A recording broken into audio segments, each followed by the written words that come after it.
చూస్తున్నాం. వరంగల్ ఆటోనగర్లో ఉన్న రోడ్డు నిత్యం రద్దీగా ఉంటుంది. ప్రతిరోజు వందలాది వాహనాలు రోడ్డుపై పోతుంటాయి. ఆటోనగర్ కావడంతో భారీ వాహనాలు రిపేర్కు వస్తాయి. దీనికి తోడు అక్కడే ఉన్న భారీ క్రేన్లు కూడా రోడ్లపై పార్కింగ్ చేయడంతో ప్రయాణికులు తీవ్ర ఇబ్బందులకు గురవుతున్నారు. సాయంత్రం అయిందంటే చాలు రోడ్లపై ఎక్కడ పడితే అక్కడ క్రేన్లు పార్కింగ్ చేసి వెళ్లిపోతారు. వీటితో ప్రమాదాలు జరుగుతున్నాయని ఆటోనగర్ వాసులు ఆందోళన చెందుతున్నారు. ట్రాఫిక్ పోలీసులకు చెప్పినా పట్టించుకోవడం లేదంటూ కాలనీ వాసులు ఆరోపిస్తున్నారు.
వరంగల్ ఆటోనగర్లో ఉన్న రోడ్డు నిత్యం రద్దీగా ఉంటుంది. ప్రతిరోజు వందలాది వాహనాలు రోడ్డుపై పోతుంటాయి.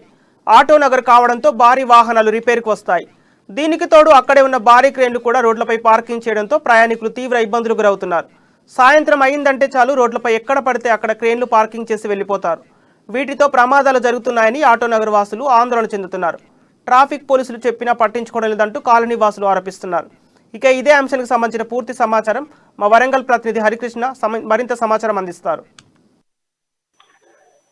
సంపత్, వరంగల్ జిల్లాలో ఉన్న ఇటు ఆటోనగర్ లో ఉన్న రోడ్ల మీద మాత్రం నిత్యం ప్రమాదాలు జరుగుతున్నాయంటూ కూడా ఇటు ఆటోనగర్ కాలనీకి సంబంధించిన వాసులు మాత్రం ఆందోళన చేస్తున్న పరిస్థితి కనబడుతుంది. ఇటు వరంగల్ జిల్లాలో ఉన్న ఇటు ఆటోనగర్ కి దాదాపుగా పెద్ద ఎత్తున ఇటు ఉమ్మడి వరంగల్ జిల్లా నుండి కూడా పెద్ద ఎత్తున ఇటు వాహనాలు రిపేర్ కోసం కూడా ఇటు ఆటోనగర్ కి వస్తాయి.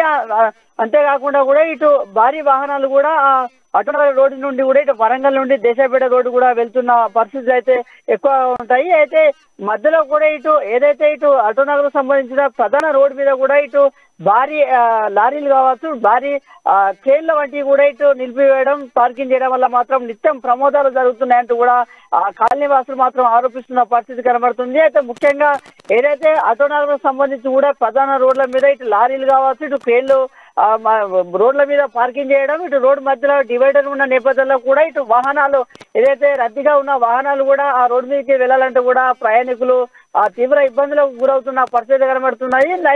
సాయంత్రం కూడా అయిందంటే మాత్రం దాదాపుగా 6 గంటల నుంచి మాత్రం ఇటు క్రేన్లు కావచ్చు, ఇటు లారీలు కూడా పెద్ద ఎత్తున ఆటోనగర్ సంబంధించి కూడా రోడ్ల మీద పార్కింగ్ చేయడం వల్ల మాత్రం కనీసం వాహనాలు వెళ్లేందుకు కూడా రోడ్లు లేకపోవడం, ఇటు కొంత వాహనాలు పార్కింగ్ చేసిన నేపథ్యంలో కూడా ట్రైన్లకు కావచ్చు, ఇటు లారీలకు కావచ్చు, ఇటు నైట్ పూట సంబంధించి కూడా స్టిక్కరింగ్ కూడా లేకపోవడం వల్ల కొంతమంది వాహనదారులు కూడా వాటికి ఢీకొని కూడా ప్రథమవశాత్తు కూడా చనిపోతున్న పరిస్థితులు ఉన్నాయంటూ కూడా ఇటు ఏదైతే ఆటోనగర్ సంబంధించిన కాళీవాసులు మాత్రం వాపోతున్నారు. ఇప్పటికే ఈ ఆటోనగర్ లో ఉన్న ఇటు ట్రాఫిక్ సంబంధించి కూడా పలు మార్లు ఇటు ట్రాఫిక్ పోలీసులకు చెప్పినా కూడా ట్రాఫిక్ పోలీసులు కూడా ఇటు పట్టించుకోవడం లేదంటూ కూడా ఏదైతే ఇటు ఆటోనగర్ వాసులు అయితే ఆరోపిస్తున్న పరిస్థితి కనబడుతుంది. అయితే ఇలాగే ఇటు వాహనాలు మాత్రం రోడ్ల మీద మాత్రం పార్కింగ్ చేస్తే మాత్రం మేము రోడ్ల మీద కూడా ఇటు ధర్నా చేస్తామంటూ కూడా ఇటు కాలనీవాసులు మాత్రం వాపోతున్న పరిస్థితి కనబడుతుంది. ఇప్పటికైనా ఇటు